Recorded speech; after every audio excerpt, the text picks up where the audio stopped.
بسم اللہ الرحمن الرحیم۔ السلام علیکم ورحمۃ اللہ وبرکاتہ۔ آج کا موضوع حلال رزق اور حضرت امام احمد بن حنبل رحمۃ اللہ علیہ کا واقعہ۔ بیان کیا جاتا ہے کہ ایک مرتبہ امام شافعی رحمۃ اللہ علیہ نے حضرت امام احمد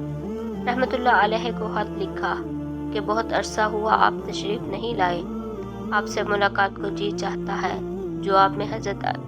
امام احمد بن حنبل رحمۃ اللہ علیہ نے فوراً اپنا پروگرام لکھ کر بھیجا کہ فلاں دن فلاں تاریخ کو میں آپ کی خدمت میں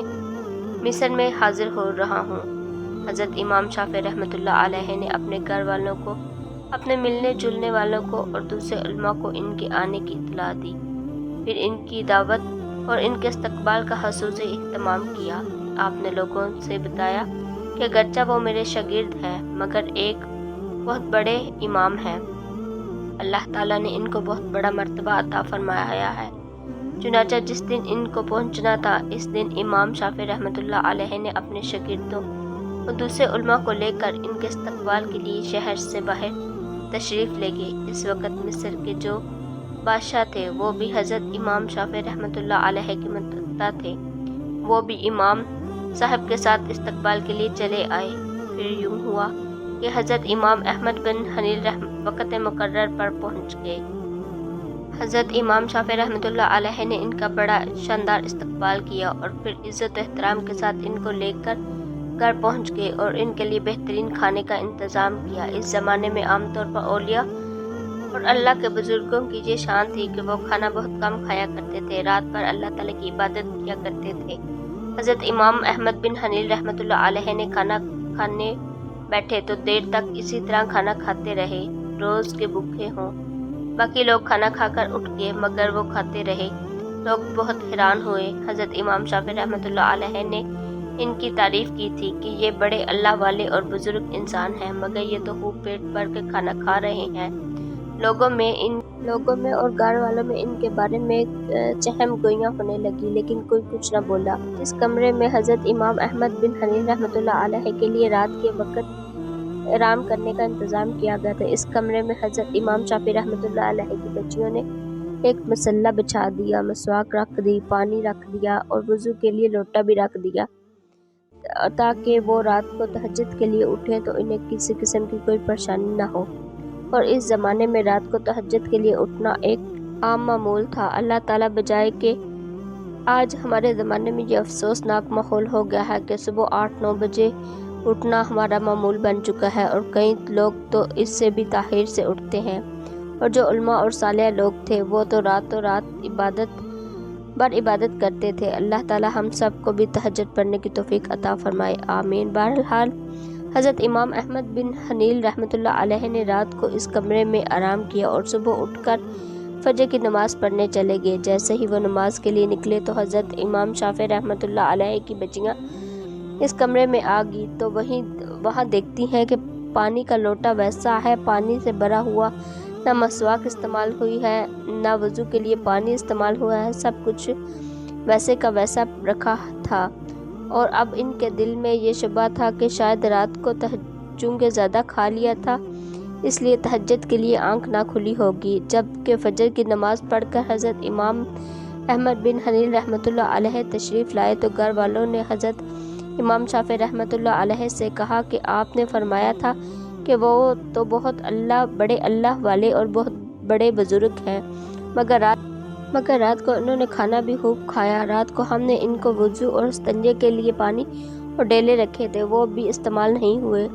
معلوم ہوا کہ رات کو تہجد کی نماز ہی نہیں پڑھی۔ اب حضرت امام شافعی رحمۃ اللہ علیہ کو بھی تفتیش ہوئی کہ لہٰذا انہوں نے حضرت امام احمد بن حنبل رحمۃ اللہ علیہ کو بلایا اور تنہائی میں لے جا کر ان سے پوچھا کہ اس طرح کی باتیں سننے میں آ رہی ہیں کہ آپ کھانا بھی غیر معمولی طور پر کچھ زیادہ کھایا اور جس کمرے میں آپ کے سونے کا انتظام کیا گیا تھا اس کمرے میں ہر شب میں استعمال کے لیے جو چیزیں رکھی وہ بھی استعمال میں نہیں آئیں، کیا بات ہوئی؟ کیا آپ پہلے تو ایسے نہیں تھے، اب یہاں جانے کے بعد آپ کے مزاج میں کچھ تبدیلی آ گئی؟ حضرت امام احمد بن حنبل رحمۃ اللہ علیہ فرمانے لگے کہ میرے بارے میں جو باتیں ہو رہی ہیں وہ درست نہیں بلکہ بات کچھ اور ہے۔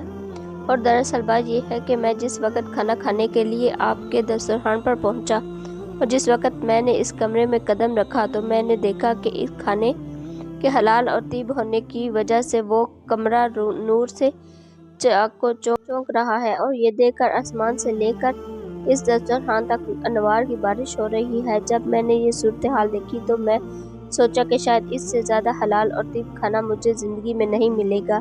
لہذا جتنا بھی زیادہ سے زیادہ اس کو کھایا جا سکتا ہے کھا لیں۔ اس لیے میں نے کھانا ذرا ایمان کو اور دل کو روشن کرنے والا ہے، اس لیے مجھ سے جتنا زیادہ سے زیادہ کھایا جا سکتا تھا کھا لیا، اور میں نے یہ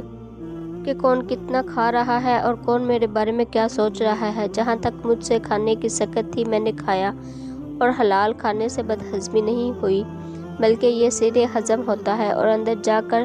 جزو بدن ہو جاتا ہے اور روح کو منور کرنے کا ذریعہ بن جاتا ہے۔ الحمدللہ اس کا اثر مجھے محسوس ہوا، کیونکہ کھانا کھانے کے بعد نہ تو مجھے بدہضمی ہوئی اور نہ کوئی تکلیف ہوئی۔ پھر کھانا کھانے کے بعد عشاء کی نماز سے فارغ ہو کر جب میں اس کمرے میں پہنچا جہاں آپ نے میرے لیے احرام کا اہتمام کیا تھا، وہاں جا کر تو میری حالت ہی بدل گئی، اور سونے کو اور آرام کرنے کی اور میری طبیعت چاہ ہی نہیں رہی تھی۔ سفر کر کے آیا تھا، مگر اس کھانے میں اتنی غذائیت اور توانائی تھی کہ میری تھکان بھی ختم ہو گئی اور سستی بھی جاتی رہی، اور جب میں سونے کے لیے لیٹا تو مجھے نیند نہ آئی، لہٰذا میں لیٹا اور لیٹے لیٹے قرآن حدیث میں غور کرتا رہا، حتیٰ کہ ساری رات غور و فکر کرتے ہوئے گزر گئی، اور اسی رات میں نے قرآن حدیث سے 100 مسئلے کا حل تلاش کر لیا، اور وہ مسئلے ایسے تھے جو اس سے پہلے کبھی ذہن میں نہ آئے تھے اور نہ ان کی طرف میرا ذہن خیال گیا تھا، لیکن آج رات میں نے غور کیا تو مجھے محسوس ہوا کہ قرآن حدیث کے علوم اور اثرات میرے سامنے کھلے ہیں۔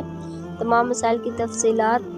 اور وجوہات میرے ذہن میں آتے چلے جا رہے تھے، اور صبح تک میں مسئلے کا حل جانتا رہا، اور اسی حالت میں صبح ہو گئی۔ یہ سب آپ کے کھانے کا اثر تھا جو رات بھر میں نے محسوس کیا، اس لیے تہجد کے وقت نہ تو لوٹا استعمال کرنے کی ضرورت پیش آئی، نہ مسواک کرنے کی ضرورت پیش آئی، اور وہی عشاء کا وضو میرے لیے فجر میں کام آیا۔ یہ سن کر حضرت امام شافعی رحمۃ اللہ علیہ نے اپنے گھر والوں کو حقیقت حلال بتائی، اور جو لوگ ان کے بارے میں غلط قسم کی باتیں کر رہے تھے ان سے کہا، تم نے ان کی شان میں گستاخی کی ہے، لہٰذا ان سے معافی مانگو۔